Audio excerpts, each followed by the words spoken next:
Sir, we have a gentleman here that needs help, and he's not breathing yet. This is it.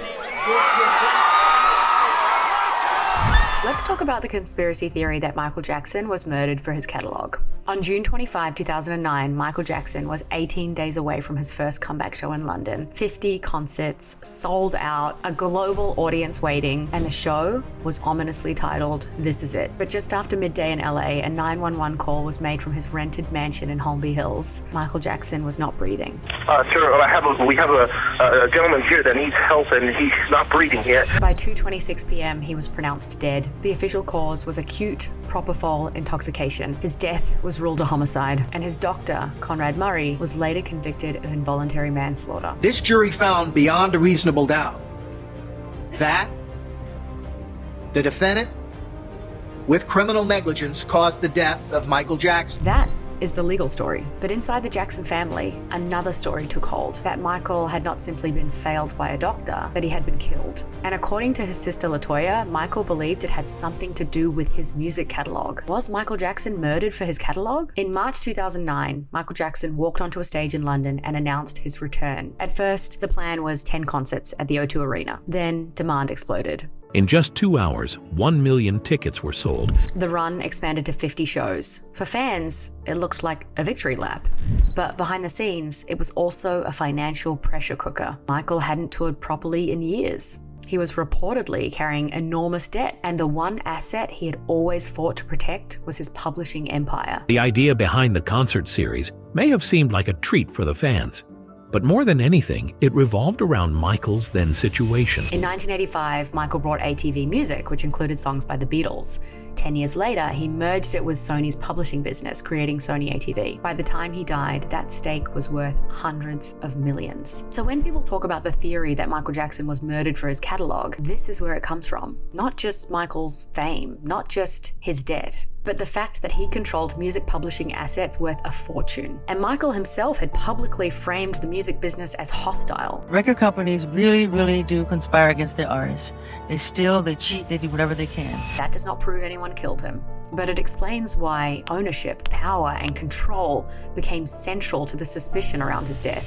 But the official case did not center on Sony, the catalogue, or the estate. It centered on one man, Dr. Conrad Murray. Murray was Michael's personal physician during the final stretch of rehearsals. He was reportedly set to be paid $150,000 a month, and he had serious financial problems of his own. By 2009, he reportedly owed more than $780,000. According to Murray, Michael was desperate for sleep. The drug at the center of it all was propofol, a powerful anesthetic usually used in medical settings. Michael reportedly called it milk, and Murray said Michael begged for it.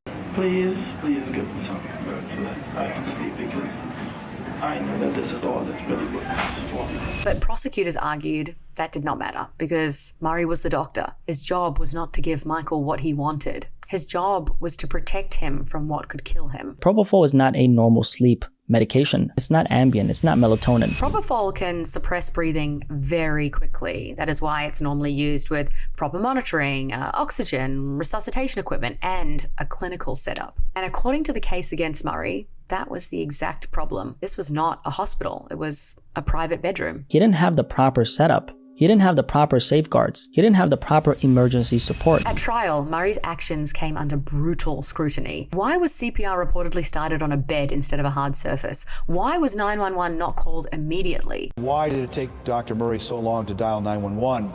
Only Dr. Murray can answer that question. Why did paramedics say Murray did not disclose propofol straight away? According to the first paramedic on the scene, Murray actually never mentioned anything about propofol at first. And why was there no clean medical records documenting exactly what had been given? Conrad Murray took no medical notes on Michael's treatment that day and did not record his vital signs. The jury found Murray guilty of involuntary manslaughter. That answered the legal question. But for some people close to Michael, it did not answer the bigger one. Was Murray the whole story? Or was he the easiest person to blame? In 2011, LaToya Jackson went public with what she believed. She said Michael had feared for his life. First of all, Michael told me that they were going to murder him.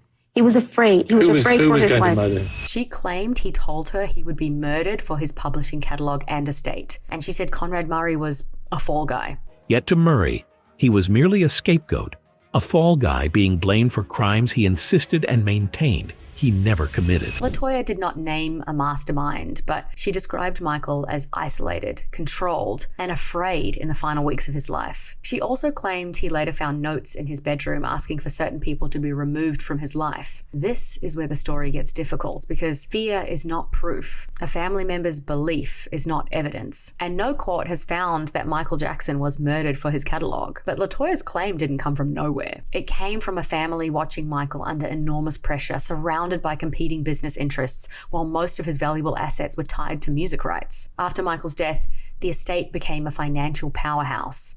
In 2010, Sony signed a major posthumous record deal. In 2016, Sony bought the estate's remaining stake in Sony ATV for $750 million. And in 2024, Sony reportedly agreed to buy a 50% stake in Michael's recording and publishing assets in a deal valuing those rights at more than $1.2 billion. To people who believe the theory, that sequence looks suspicious. Michael dies. The estate becomes massively profitable. The catalog starts moving. But this is the line we can't cross without evidence. Those later deals prove the catalog was valuable. They do not prove murder. That is the emotional power of the catalog theory. It connects Michael's own warnings about the music business to what happened after he died. But someone benefiting after a death is not the same as proving they caused it. Motive alone is not the evidence. So was Michael Jackson murdered for his catalog? The evidence-backed answer is no. There is no public proof of that. No court has found that Michael Jackson was killed for his music rights. But Toya Jackson's comments explain why some people never accepted the official story as the full story. She wasn't just saying Michael died in strange circumstances. She said Michael told her he feared people around him wanted him dead. She said he believed it was connected to his publishing catalog and his estate. And she said Conrad Murray was not the mastermind, but the fall guy. That claim landed because Michael's death was already legally disturbing. Michael's death was ruled a homicide. But in a coroner's report, homicide does not automatically mean premeditated murder. It means someone else's actions caused the death. The court's answer was narrower than the conspiracy theory. Conrad Murray gave Michael propofol. Propofol is a surgical anesthetic, not a normal sleep medication, and it was being used in a private bedroom without the safeguards you would expect in a medical setting. And the jury found Murray criminally negligent. That's why he was convicted of involuntary manslaughter. But Toya was asking a different question. Why was Michael in that position in the first place? Why was he days away from a 50-show comeback under enormous pressure, being treated in a bedroom like a patient in an operating theater? Why was the doctor responsible for his safety also tied to a tour that needed Michael well enough to perform? And why did Michael's fear keep coming back to the same thing? Ownership. Because Michael Jackson did not just own songs, he owned some of the most valuable music publishing rights in the world. He spent years talking about the music business as a place where artists could lose control of what they created. So when Toya said Michael believed he would be killed for his catalog, people listened, not because their belief proved a murder plot, but because it connected three things that were already true. Michael was under extreme pressure. His medical care was shockingly unsafe, and his catalog was worth a fortune. To believers, that looks like possible motive, but motive is not proof. A valuable catalog does not prove murder. A family member's fear does not prove a plot. And even if Michael truly believed people wanted him dead, fear is not the same thing as evidence. What LaToya's comments did was keep the focus on the wider machine around Michael Jackson at the end of his life. The comeback, the pressure, the money, the isolation, the doctor, the catalog. The official case proved medical negligence. The unresolved suspicion is whether that negligence was the whole story, or whether Michael had become so vulnerable and so valuable that too many people had an interest in keeping the machine moving. That may be why the question still follows his legacy, because Michael Jackson spent his life trying to own the songs, the stage, the image, and the story. But in his final hours, the story was no longer in his hands. It was in a bedroom with a doctor beside him, a $1 billion catalog in the background, and a family left asking whether the official answer was the whole truth. I'm Poppy Reid, and I take a closer look at the music stories everyone is still talking about. Hit follow for more.